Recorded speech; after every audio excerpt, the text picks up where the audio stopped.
सायन धारावी इथल्या ब्रिजवर होणाऱ्या गर्दीविरोधात मनसे आक्रमक झाली आहे। नव्या ब्रिजवरही गर्दी होत असल्याने परिस्थिती अतिशय भयावह या ठिकाणी झालेली आहे। महापालिका रेल्वे काही उपाययोजना करत नसल्याने मनसेने असा आरोप केलाय। ब्रिजवरील गर्दी विरोधामध्ये मनसेने हे आंदोलन केलेलं आहे।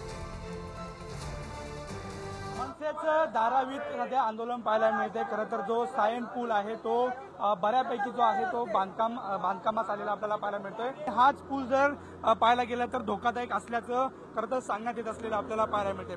काय नेमकं मागणी घेऊन तुम्ही आंदोलनात? बघा, धारावीच्या सायन धारावी जोड रस्त्यासाठी हा ब्रिजचं काम चालल्यामुळे हा कॉरिडॉर नवीन बांधलाय आणि हा कॉरिडॉर बांधताना माजी आमदार माजी खासदार यांनी जे बॅनरबाजी केलेली की हे आमच्या याच्यामुळे झालंय, पण त्यांना साधं हे नाहीये की वरती कॉरिडॉरवर जर रात्रीच्या वेळेस एखाद्या महिलेबरोबर काय अत्याचार झाले किंवा पिक पॉकेट झालं त्याच्यावरती साधी लाईट नाहीये। आणि जेव्हा शाळा सुटते तेव्हा अर्धा धारावीचं पब्लिक शाळेसाठी सायनच्या रस्त्याने जातात।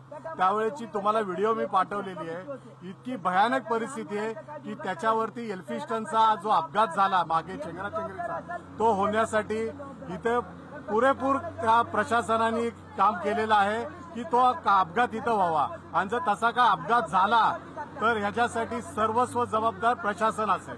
ज्या पद्धतीने एलपी स्टँडवरती दुर्घटना झाली त्या तसा या ठिकाणी होऊ शकते आणि जो कडेला पूल बांधलेला आहे त्या ठिकाणी मोठी गर्दी होत असल्याचा आरोप जो आहे तो मनसेकडून करण्यात येत असलेला आपल्याला पाहायला मिळतो। प्रोड्युसर स्नेहल सोबत नंदकिशोर गावडे, पुढारी न्यूज, मुंबई।